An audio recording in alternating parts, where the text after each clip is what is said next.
Você já se sentiu traído por aqueles que mais amava? Já pensou que seus sonhos haviam se perdido no meio da dor e da injustiça? Esta é a história de um homem que passou da rejeição ao propósito de Deus.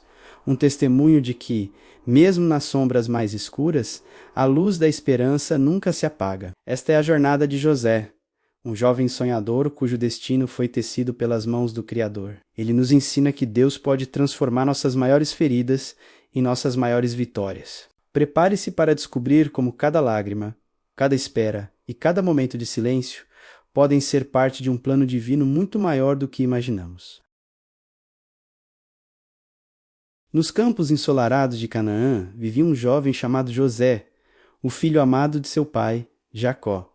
Ele era especial, não apenas por ser filho da velhice de Jacó, mas por carregar no coração sonhos que vinham diretamente de Deus. Para simbolizar seu afeto, Jacó presenteou com uma túnica magnífica de várias cores, um manto que o distinguia de seus irmãos e que, sem que soubessem, representava um futuro brilhante. José, em sua inocência, compartilhava seus sonhos. Sonhos onde feixes de trigo e até mesmo o sol, a lua e as estrelas se curvavam diante dele. Mas o que para José era uma revelação divina, para seus irmãos era motivo de inveja e desprezo. O ciúme cresceu como uma erva daninha em seus corações e o amor fraterno deu lugar a um ódio silencioso e perigoso. Eles viam a túnica colorida não como um presente de amor, mas como um símbolo de favoritismo que os diminuía. A semente da traição estava plantada, aguardando apenas o momento certo para germinar na escuridão. E esse momento chegou. Em um dia fatídico, enquanto seus irmãos pastoreavam o rebanho longe de casa, eles viram José se aproximando à distância. A inveja que ardia em seus peitos explodiu em um plano cruel. Lá vem um sonhador, disseram com desdém. Em um ato de brutalidade arrancaram sua túnica, o símbolo do amor de seu pai, e o lançaram em uma cisterna vazia, ignorando seus gritos de desespero. O som de sua própria voz ecoando no poço era o som do abandono. Pouco depois, ao verem uma caravana de ismaelitas a caminho do Egito, a ganância se juntou à crueldade. Por 20 moedas de prata, o preço de um escravo, venderam seu próprio sangue. Para José, aquele momento foi a morte de tudo o que conhecia. A terra de seus pais desaparecia no horizonte, e ele era levado acorrentado para um futuro desconhecido, um escravo em uma terra estranha. A dor da traição era mais profunda que qualquer ferida física. Apesar da escuridão que o cercava, a luz de Deus não o havia abandonado. No Egito, José foi comprado por Potifar, o capitão da guarda de Faraó. Mesmo como escravo, seu caráter íntegro e sua diligência brilharam. Ele não se entregou à amargura nem ao ressentimento. Em vez disso, serviu com fidelidade, e tudo o que ele tocava prosperava. A Bíblia nos diz que o Senhor estava com José. Potifar viu isso e confiou-lhe a administração de toda a sua casa. José passou de escravo a administrador, encontrando favor onde só havia servidão. Contudo, sua fé seria testada mais uma vez. A esposa de Potifar, atraída pela sua beleza, tentou seduzi-lo dia após dia. Mas José, fiel a Deus e ao seu Senhor, recusou-se a pecar. Como poderia eu cometer tamanha maldade e pecar contra Deus? Ele disse. Furiosa com a rejeição, ela o acusou falsamente de uma tentativa de agressão. Sem questionar, Potifar o lançou na prisão. Mais uma vez, a injustiça o alcançava. Da posição de confiança, ele foi jogado no cárcere, um lugar de esquecimento e desespero. Mas mesmo ali, na prisão, Deus estava com José. O tempo no cárcere se arrastava, mas o dom de Deus em José permanecia vivo. Ele logo ganhou a confiança do carcereiro, que o colocou como responsável por outros prisioneiros. Entre eles estavam 2 oficiais de Faraó, o copeiro-chefe e o padeiro-chefe. Certa noite, ambos tiveram sonhos perturbadores que os deixaram angustiados. Vendo a aflição em seus rostos, José se aproximou e disse: Porventura não pertencem a Deus as interpretações? Com a sabedoria que vinha do alto, ele interpretou seus sonhos ao copeiro, previu sua restauração ao cargo em 3 dias. Ao padeiro, previu sua execução. Tudo aconteceu exatamente como José havia dito. Antes de ser liberto, José fez um apelo ao copeiro: Lembra-te de mim quando tudo te for bem, e rogo-te que uses de bondade para comigo e faças menção de mim a Faraó, e ter a mim desta casa. Mas, uma vez restaurada sua posição no palácio, o copeiro se esqueceu de José.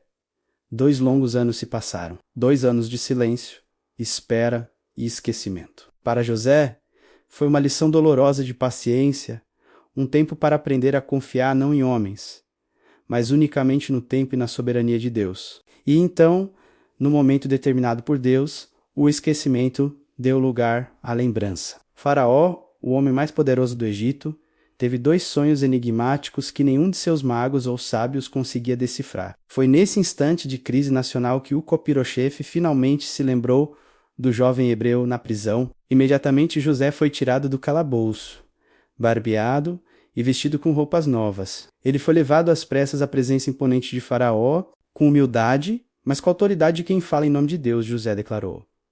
Isso não está em mim. Deus é que dará uma resposta de paz a Faraó. Ele então interpretou os sonhos. 7 anos de fartura avassaladora seriam seguidos por 7 anos de uma fome tão severa que consumiria toda a terra. E mais, ele ofereceu um plano sábio para salvar a nação. Impressionado com a sabedoria e o espírito divino em José, Faraó tomou uma decisão surpreendente. Ele disse: "Ninguém é tão entendido e sábio como tu."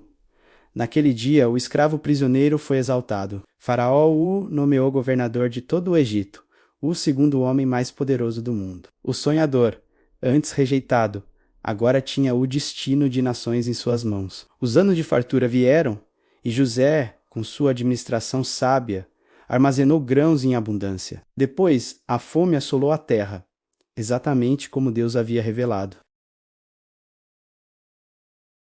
Diante dele, agora um poderoso governador egípcio, eles se curvaram, sem reconhecê-lo. O sonho de infância se cumpria diante de seus olhos. Após testar seus corações e ver seu arrependimento e mudança, José não conseguiu mais se conter. Em um dos momentos mais emocionantes da Bíblia, ele se revelou: "Eu sou José, vosso irmão, a quem vendestes para o Egito." O medo tomou conta deles, mas em vez de vingança, encontraram a graça. José os abraçou e chorou, oferecendo o perdão que só um coração transformado por Deus poderia dar. E então, ele proferiu as palavras que ecoam através dos séculos, a essência de sua jornada: "Não temais. Vocês intentaram o mal contra mim, mas Deus o transformou em bem, para fazer o que se vê neste dia, salvar a vida de muita gente." A história de José é a prova de que Deus está trabalhando nos bastidores da sua vida, mesmo quando tudo parece perdido. Cada traição, cada injustiça e cada lágrima podem ser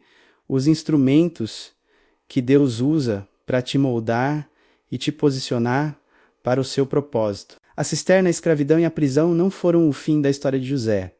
Foram o caminho para o palácio. Talvez você se sinta em uma cisterna hoje, esquecido em uma prisão de circunstâncias. Não desanime. O Deus de José é o seu Deus. Ele não se esqueceu de você, nem dos sonhos que ele plantou em seu coração. Confie no seu tempo. O mal que tentam contra você, ele tem o poder de transformar em bem. Tenha fé, mantenha a esperança e saiba que o seu Redentor vive e está tecendo uma história de vitória para você. Se esta mensagem de fé e superação falou ao seu coração, demonstre seu apoio curtindo este vídeo. Para mais histórias inspiradoras como esta, inscreva-se no canal Caminho da Verdade e ative as notificações. E não guarde essa esperança só para você. Compartilhe esta história com alguém que precisa saber que Deus pode transformar qualquer situação. Obrigado por assistir